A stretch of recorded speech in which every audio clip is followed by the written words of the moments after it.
ಇರಲಿಲ್ಲ. ಅದು ಮಾತ್ರೆ ತಗೊಂಡ್ರೆ ಮಾತ್ರ ಹುಷಾರಾಗೋದು. ನನಗೆ ಮಾತ್ರೆ ತಗೊಂಡಾಗ ಮಾತ್ರ ತಲೆನೋವು ಇರ್ತಿರ್ಲಿಲ್ಲ. ಅದ ಮಾತ್ರೆ ತಗೊಳ್ಳಿಲ್ಲ ಅಂದ್ರೆ ತಲೆನೋವು ಇರ್ತಾನೆ ಇತ್ತು.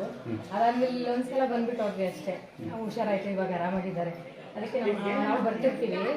ಏನೋ ನನ್ನ ತಾಯಿಗೂ ಹುಷಾರಿಲ್ಲ ಇವಾಗ, ಅದಕ್ಕೆ ತಾಯಿನ ಕೇಳ್ಕೊಂಡು ಹೋಗೋಣ, ತಾಯಿ ದರ್ಶನ ಮಾಡ್ಕೊಂಡು ಹೋಗೋಣ ಅಂತ ಬಂದ್ವಿ. ನಿಂಗೆ ಮಾಂಗಲ್ಯ ಭಾಗ್ಯ ಚೆನ್ನಾಗಿರಲಿ, ನಿಮ್ಮ ಯಜಮಾನ್ರು ನೀನು ಚೆನ್ನಾಗಿರು.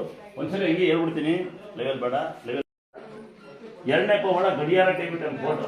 3ನೇ ಪವಾಡ ನಂಬಿಕೆಯರ ಮೈನಲ್ಲಿ ಅಂತರ. ನಂಬಿಕೆಯರ ಗಾಡಿ ಪಾಸ್ ಆಗ್ತಾರೋ ಸ್ಟಿಕ್ಕರ್ ಆಕ್ಸಿಡೆಂಟ್ ಆಗೋದಿಲ್ಲ. ಎಲ್ಲಕ್ಕಿಂತ ಪವಾಡ ತೀರ್ಥ ಕೊಳೆಯಲ್ಲ ಉಳಿಯಲ್ಲ ಅಂತ ಸೇರ್ಕೊಂಡೋಗ್ರಿ, ಫಿಟ್ ಮಾಡಿಕೊಳ್ಳಿ, ಕೊಳೆಯಲ್ಲ ಉಳಿಯಲ್ಲ. ದೇವ್ರು ಬಂದು ನಿಮ್ಮ ಮನೆ ಕೆಲಸಕ್ಕೆ ಬರಲ್ಲ, ದೇವ್ರು ದುಡಿಯೋ ಶಕ್ತಿ ಕೊಡು, ದುಡಿಯೋಕ್ಕೆ ದಾರಿ ಕೊಡಿ ಅಂತ ಕೇಳಿ. ಅದ್ರ 9 ಸರಿ ಬಂದಿನಿ, 10 ಸರಿ ಬಂದಿನಿ, 9 ಸರಿ ಬರ್ಬೇಕಾ, 10 ಸರಿ ಬರ್ಬೇಕಾ, ಮಲಿ ಕಡಿಬೇಕಾ, ಕುರಿ ಕಡಿಬೇಕಾ, ಮಟನ್ ಕಡಿಬೇಕಾ, ಏನೂ ಇಲ್ಲ. ಏನಿಲ್ಲ, ಒಂದು ಅಬ್ಬಿದ್ದೋಗ್ರಿ. ಆಮೇಲೆ ದೇವ್ರಿಗೆ ಮಟನ್ ಆಗುತ್ತಾ ಚಿಕನ್ ಆಗುತ್ತಾ ಅನ್ಬೇಡಿ. ಚಿಕನ್ ಮಾಡಿ ಚಿಕನ್ ಅಂತ ಮಟನ್ ಅಂತ ಏನು ಮಾಡ್ದವ್ರೆ ಅಡ್ಬಿದ್ರೆ ಆಶೀರ್ವಾದ ಮಾಡುತ್ತೆ. ಏನಪ್ಪ ಸಾಧನಾರ ಮಾಡಿ ಫ್ಲೈಂಗ್ ಕಿಸ್ ಹೊಡಿಯೋರು ಮೊಬೈಲ್ ಹುಚ್ಚಿರೋರು ಬರ್ಬಾರ್ರಪ್ಪ. ದೇವಸ್ಥಾನಕ್ಕೆ ಮೊಬೈಲ್ ಹುಚ್ಚಿರೋ ಮೊಬೈಲ್ ಇಟ್ಕೊಂಡು ಬನ್ನಿ, ಮೊಬೈಲ್ ಹುಚ್ಚಿರೋರು ಬರ್ಬನ್ನಿ. ಇಲ್ಲಿ ಮೊಬೈಲ್ ಇಟ್ಕೊಂತ ನಾವು ತಮ್ಮ ಬೈಯಂಗಿಲ್ಲ, ಅವನ್ನ ಕಂಪ್ಲೇಂಟ್ ಕೊಡ್ತೀವಿ ಅಂತ ನಾವು ಒಬ್ಬರೇ ಇಲ್ಲಿ ಬೈಯಂಗಿಲ್ಲ, ನಿಮ್ಮ ಕಡೆ ಬಂದು ಕಂಪ್ಲೇಂಟ್ ಕೊಡ್ತೀವಿ ಅಂತಾರಿಲ್ಲ. ದೇವಸ್ಥಾನಕ್ಕೆ ಬಂದು ಪುಣ್ಯ ಸ್ಥಳಕ್ಕೆ ಬಂದ ಬೆಳಗಿನ ಸಾಯಂಕಾಲ ದೇವ್ರ ತೊಗೊಳ್ಳೋದು ಕಸೋಡು ಸಾಕಾಗುತ್ತೆ.